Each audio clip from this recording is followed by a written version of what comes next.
I've decided to do some interviews with people in my network who are experts in their fields to share some pearls of wisdom.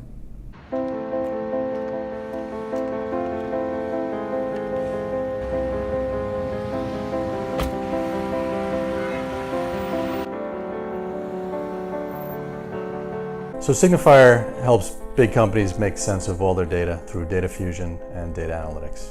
Classic example, large company built on acquisitions, maybe transnationally, data in legacy systems that were never meant to speak to each other. We help them integrate that data, fuse the data, and bring it all to their fingertips so one person can analyze, investigate, or make decisions. So how did you get into this business with your background? Started out, I was an Army officer, became a lawyer, was a prosecutor here in New York, and then post 9/11 decided to volunteer to go back on active duty, served in Iraq, worked in special operations. Post that, going back to practicing law seemed a little boring, and we decided let's take the lessons we learned the hard way in the intelligence world, and let's bring them to market and help companies make sense of the information they have. Wow. So what do you think is the most fascinating part of what you do? We have a chance to see behind the curtain in big corporations. Coming out of government, you kind of understand the problems they face, and you go to a big company, whether it's an automaker or an insurance company or a bank, and they have a lot of the same problems. With the advent of big data, sort of as a buzzword, which we kind of laugh at a little bit, everyone feels that they need to get a handle on this, and so we have a unique opportunity to see what their problems are and to help them find solutions. What is the critical point when a company knows that they need you or realizes that your services will benefit their bottom line and their service?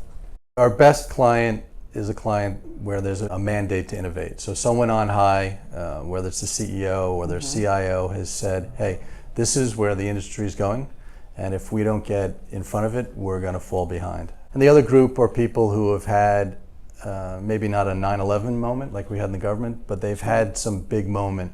Whether they like the idea of innovation, they realize they're forced to. So there is a lot of talk about mandate to innovate, and I think every company I talk to talks about it. They don't always walk the walk, but they talk about it. Usually we're brought in at high levels, and the people who have that mandate or have been given that mandate work closely with us to help them with their problems. We do a good job on big auto. I think we have a big advantage there. Insurance, we're doing really well, and we're looking for similar sort of verticals. So a lot of times, especially early on, you go and you make a pitch and people say, oh, that's a great story, what a fantastic background. How does this work for me? Right. What kind of work environment do you feel that you're providing altogether for your employees? Forgetting about the foosball table, right. What's the feel here? What's the culture? The kind of engineers and developers we have, they're all about collaboration, and so you need an open work environment, which we have here, in a cool location, and so we provide that, and as we expand, the challenge will be to find more of that. I know. Why do you feel that you need an office in the city, in New York? There's a war for talent in New York.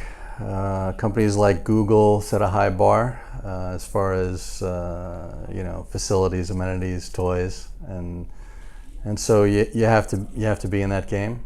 I think I saw any toys when I walked into this office. So that's phase two. First was getting a really cool office and location.